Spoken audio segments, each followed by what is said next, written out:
Lecture de la première lettre de l'apôtre Paul aux Corinthiens.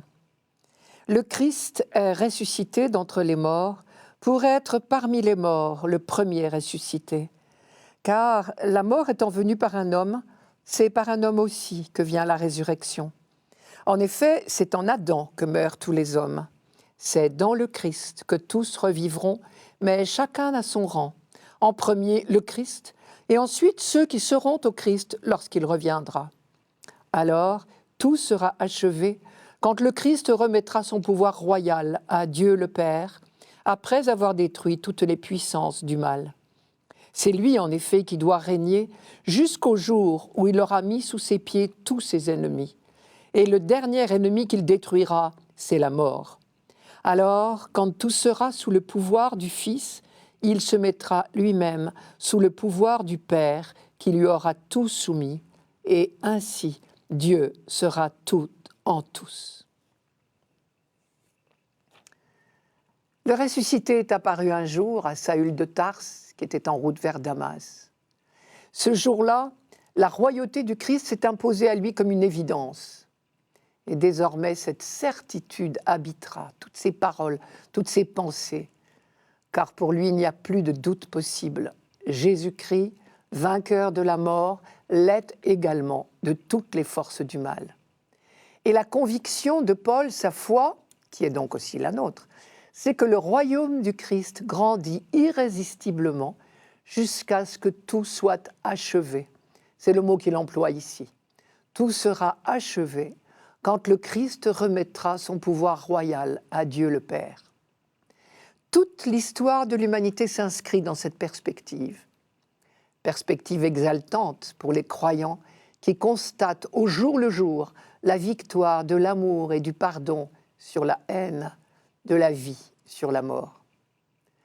La mort exemplaire et la résurrection du Christ étaient aux yeux des apôtres le plus beau signe que ce royaume était en train de naître, que les forces du mal ne l'emporteront pas, comme l'a dit Jésus à Pierre, qu'elles sont déjà vaincues, comme il l'a dit encore.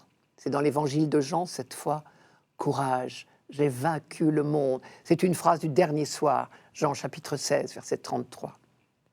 Il nous reste à nous à choisir notre camp, si j'ose dire, être du côté du Christ, faire avancer le projet ou non. Et là, Paul oppose deux attitudes, celle d'Adam, celle du Christ. C'est un parallèle que Paul développe souvent. Mais cela reste probablement pour nous le passage le plus difficile de ce texte.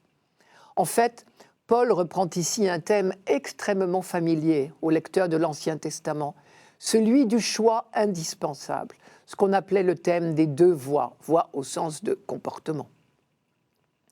Depuis que Paul a rencontré le Christ, tout s'éclaire pour lui. Il sait en quoi consiste le choix. Nous conduire à la manière d'Adam ou nous conduire à la manière de Jésus-Christ. Adam, c'est celui qui tourne le dos à Dieu, qui se méfie de Dieu. Le Christ, c'est celui qui fait confiance jusqu'au bout. Quand nous nous conduisons à la manière d'Adam, nous allons vers la mort spirituelle. Quand nous nous conduisons à la manière du Christ, nous allons vers la vie. Rappelons-nous en quoi consiste la manière d'Adam. Ce que la Bible affirme au sujet d'Adam, c'est qu'il a contrecarré le projet de Dieu. Vous connaissez le récit de la chute au chapitre 2 et 3 du livre de la Genèse. Dieu a fait germer du sol tout arbre d'aspect attrayant et bon à manger, l'arbre de vie au milieu du jardin et l'arbre de la connaissance de ce qui rend heureux ou malheureux. Avant la faute, l'arbre de vie n'est pas interdit. Il est à la disposition de l'homme. Mais celui-ci est prévenu qu'il ne doit pas manger le fruit de l'arbre de la connaissance, de ce qui rend heureux ou malheureux, sinon il connaîtra la mort. Et effectivement, après la faute, l'accès à l'arbre de vie lui est fermé. Mal conseillé par le serpent qui le poussait à soupçonner le projet de Dieu, Adam a mangé le fruit de l'arbre de la connaissance, de ce qui rend heureux ou malheureux, et il a connu le malheur et la mort. De quelle mort s'agit-il après la faute ? Peut-être le mystère de l'Assomption de Marie peut-il nous aider à entrevoir un peu le projet de Dieu quand l'homme ne l'entrave pas. Marie est pleinement humaine, mais elle n'a jamais agi à la manière d'Adam. Elle connaît le destin que tout homme aurait dû connaître s'il n'y avait pas eu la chute. Or, elle a connu, comme tout homme, toute femme, le vieillissement. Et un jour, elle a quitté la vie terrestre, elle a quitté ce monde tel que nous le connaissons. Elle s'est endormie pour entrer dans un autre mode de vie auprès de Dieu. On parle de la dormition de la Vierge. Pour nous, frères d'Adam, il ne s'agit pas seulement de dormition, comme la Vierge, mais de mort. Saint Paul dit bien ici, dans sa lettre aux Corinthiens, « La mort est venue par un homme, c'est en Adam que meurent tous les hommes. » Dans la lettre aux Romains, il dit « Par un seul homme, le péché, on pourrait dire le soupçon, est entré dans le monde, et par le péché, la mort. » On peut donc affirmer deux choses. Premièrement, notre corps n'a jamais été programmé pour durer tel quel éternellement sur cette terre. Et nous pouvons en avoir une idée en regardant Marie.